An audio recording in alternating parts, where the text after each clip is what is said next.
Hello, everybody. Welcome back to Screenstars. I'm here today to bring you my review for the 1963 classic James Bond film, From Russia with Love. The film is directed by Terence Young and stars Sean Connery, Robert Shaw, Lottie Lenya, Daniela Bianchi, Pedro Armendariz, and Bernard Lee. Right, okay, this is the sequel, obviously, to Doctor No, the second James Bond film that we ever got. And if you saw my review for Doctor No very recently, you will know that I have decided to cover all the Bond films, which is a hell of a commitment, I know, but I've been quite looking forward to it. I've been wanting to do it actually for quite some time. And this allows me to revisit some of those Bond films that I haven't seen for quite a while, and I had never watched the Bond films in sequence. So, what is this one about, From Russia with Love? Well, this is one of the fan favourites from the best that I can tell anyway from some of the research that I've been doing. And this time round, Spectre, who return in the background as always. They are pitting the British and the Russians against each other in order to get some kind of decoder. In actual fact, it's just Spectre pitting these two countries against each other. And they are unknowing that this is happening. So Bond is sent to Istanbul to get a beautiful Russian agent who is wanting to defect, but he is unaware that she is kind of just pretending to defect. She is a part of this bigger plan of Spectres, but obviously she falls for Bond. And as you can imagine, this all spirals out of control. Right, what are my thoughts on From Russia with Love? Well, after my thoughts on Doctor No last week, now obviously it's fondly remembered because it's the first Bond that we ever got, and there are some classic Bond moments in that film, as I said in my review, but it is a bit slow. It takes a while to get going, and there's not a great deal of action in it.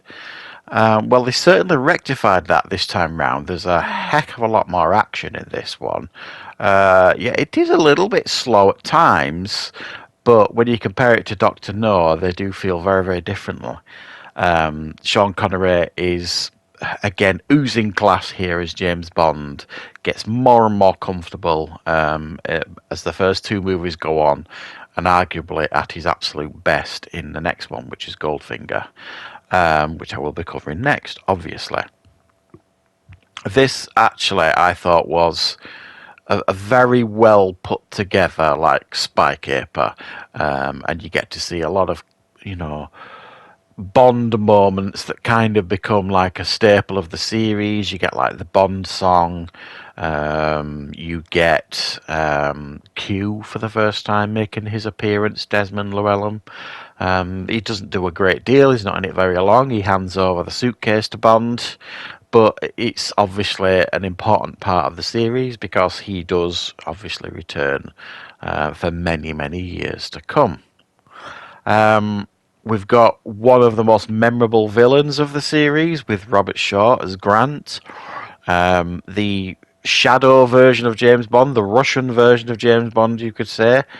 And he essentially is there to protect James Bond until he gets to the point where he can take this decoder off Bond, and then he must reveal himself. And it's a great, great part for Robert Shaw. He's in absolutely fantastic physical condition for the role, and we get one of the greatest on-screen fights, not only in the Bond franchise, but arguably on screen overall.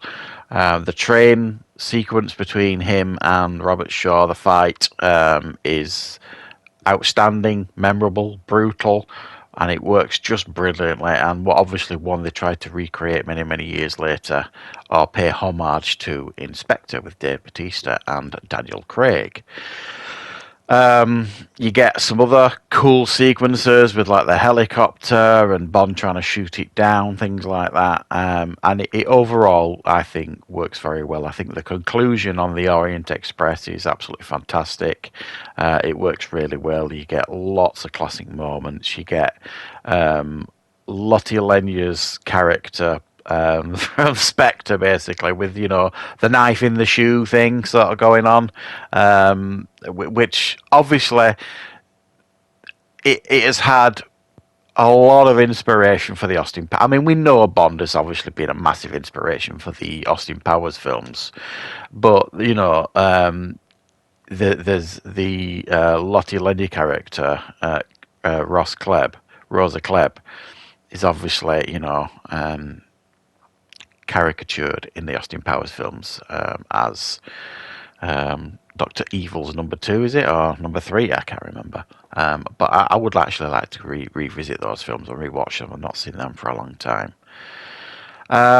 This apparently is Sean Connery's personal favourite of all the Bonds that he did. I can see why. I can see why it's a fan favourite too, because it kind of lays down a heck of a blueprint for Bond films to follow. This one, it really does. And this is something I meant to mention in the last review, and I don't believe I did. The first 2 Bond films, Sean Connery actually had all his own hair. It was only until they got to Goldfinger, I believe, when they had to start using a toupee because it was starting to thin just too much. Now, another great thing about this film is Pedro Armendáriz, who plays Karen Bey, who's like Bond's contact in Istanbul. I really, really enjoyed his performance here as this...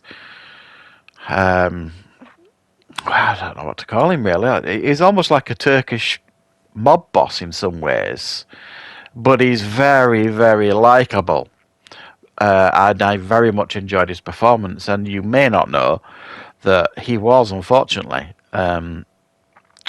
he had terminal cancer while this was being filmed, James Bond.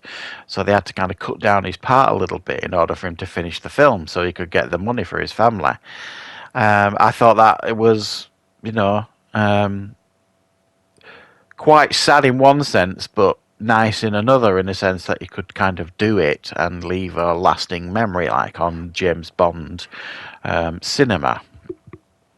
As well, I do believe as well, I think I'm right in saying that this was JFK's favourite Ian Fleming book.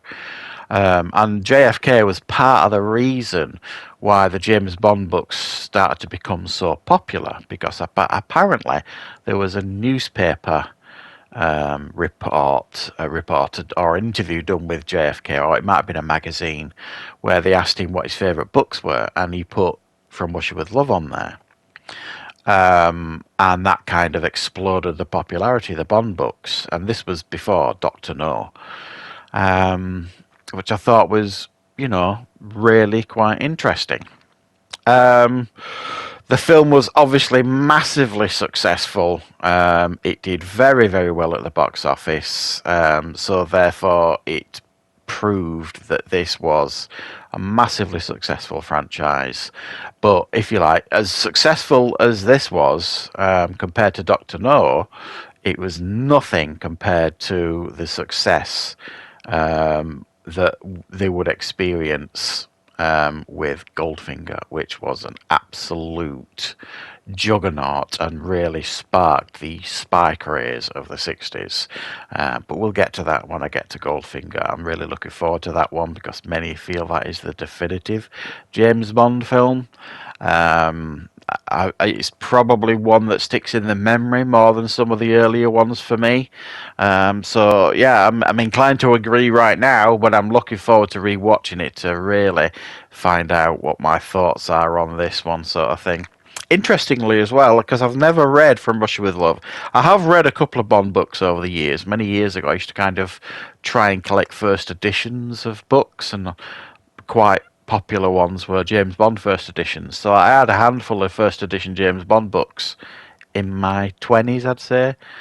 And So I read a handful of them, but I've never read this one. But apparently Bond dies at the end of this one. Apparently Ian Fleming was getting a little bit tired of the character, so he killed him off in this one. Obviously, that isn't replicated in the film, or we would be having no more Bond films. Thankfully, we got plenty more. So join me next time for the Goldfinger review. Let me know your thoughts on From Russia with Love. Does it have a strong place in your heart in regards to Bond films? Is it one of your favourites, or is it one that you dismiss? I would be interested to find out. So thanks very much for joining me for this review. I will, of course, be back with plenty more reviews and content on the channel very, very soon.